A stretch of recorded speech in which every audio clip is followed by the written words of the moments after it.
starting with truly understanding, what does this word distraction even mean? If you ask most people, what is the opposite of distraction? They will tell you the opposite of distraction is focus, right? I don't want to be distracted. I want to be focused. Those are opposites, right? Wrong. It turns out if you look at the etymology of that word, distraction, the opposite of distraction is not focus. The opposite of distraction is traction. Of course it is. Traction and distraction. Both words come from the same Latin root, trahare, which means to pull. And you'll notice that both words, traction and distraction, end in the same letters. They end in the word action, which spells action, reminding us that distraction is not something that happens to us, but rather it is an action that we ourselves take. So traction, by definition, is any action that pulls you towards what you said you were going to do, things that you do with intent, things that move you closer to your values and help you become the kind of person you want to become. Those are acts of traction.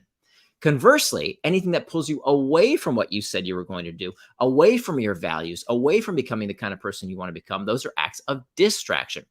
So let me make this clear. Just because something is a fun task, something that you plan to do, something that maybe is enjoyable, doesn't mean that it's a distraction. In fact, I think we need to stop moralizing and medicalizing behaviors like watching YouTube videos or going on social media or enjoying a video game. There's nothing wrong with those behaviors as long as you're doing them on your schedule and with intent. That is the difference between traction and distraction, is this one word, intent. As Dorothy Parker said, the time you plan to waste is not wasted time.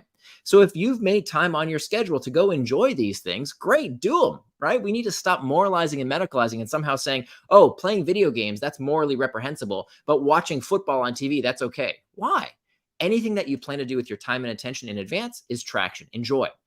Conversely, just because something is a work-related task doesn't mean it's not a distraction. Let me see if this sounds familiar to you. For years, when I was distracted versus today when I'm indistractable, when I was distractible, I would get into work and I'd say, okay, I've got this big, long to-do list that I have to finish. Here I go. I've got that big, important task. By the way, we're going to talk about later why to-do lists are one of the worst things you can do for your personal productivity. Remind me to get to that in the Q&A. But I would sit down on my desk and I'd say, okay, I've got this big, important project. I've been procrastinating on it. I'm not going to delay any longer. Here I go. I'm going to get started right now. But first, let me check some email, right? Let me just scroll that Slack channel real quick. Let me just do those easy tasks on my to-do list for a quick minute, just to get started, just to get some momentum going, right? And I didn't realize that that is the most dangerous form of distraction. As much as we talk about external distractions like, the social media or whatever else we might see, what we don't realize is that the most harmful distractions are the ones that we don't even realize are distracting us. So if you're checking email when you plan to work on a big, important project, that work email is still a distraction because you don't even realize that you're off track. So just because something is a work-related distraction doesn't mean it's not just as dangerous of a distraction as, the typical usual suspects of video games and social media. If it's not what you plan to do with your time, it is a distraction. So now we